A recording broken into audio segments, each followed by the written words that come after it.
38 million people are traveling this Memorial Day weekend to kick off the unofficial start to summer, and about 35 million of those hitting the road.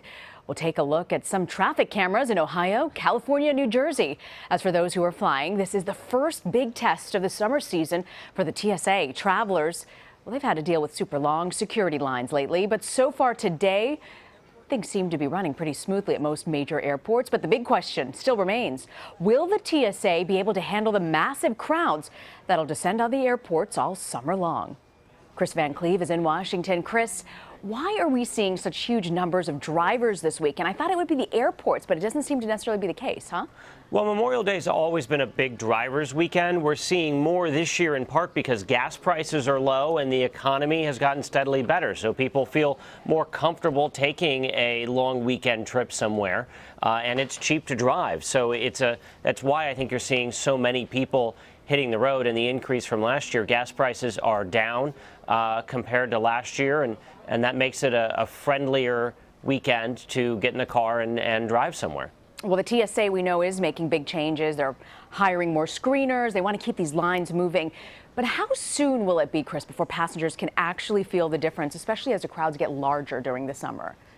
Well, the TSA is saying they are seeing improvements at some of the troubled airports already. Think back to Chicago O'Hare last week and the week before that, where you were seeing wait times up to 2 hours or more. That was down to as little as 15 minutes for much of the day on Thursday at Chicago O'Hare. Of course, they've had a lot of resources put into that airport.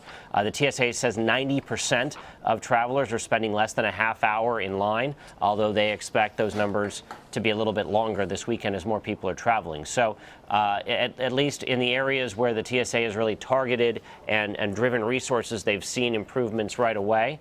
But it's really largely a staffing issue. So it's how quickly can you get the number of people you need to some of these airports. And that's happening through this surge in staffing. They're trying to hire nearly 800 screeners and have them on the job by June 15th. They've been redeploying screeners. They've taken 150 from smaller airports and moved them to busier airports. And I know 150 doesn't sound like a whole lot, but it takes about 2 TSA officers to staff a security line at any one time. And if that line's running well, you can do 2 passengers a minute. That's 120 passengers an hour.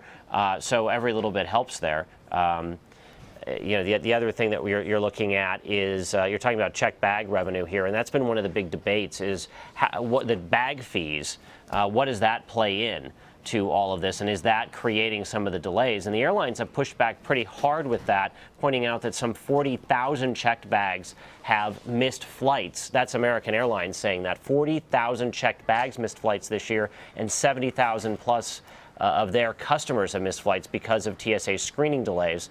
And we heard JetBlue's CEO tell us yesterday on CBS This Morning, whether the bags are going on the plane in the cabin or underneath, they still have to be screened. And if they're not getting onto the plane, that would seem to indicate there's a staffing shortage across the board there. So, more work to be done. But the TSA is now asking that Congress allow them to use another $28 million of money to fund making nearly 3,000 screeners full-time instead of part-time. And they say that will help with up to 80,000 people a day in the screening line. Nothing drives me nuts, Kris, than not having my stroller bag or car seat bag arrive at my final destination.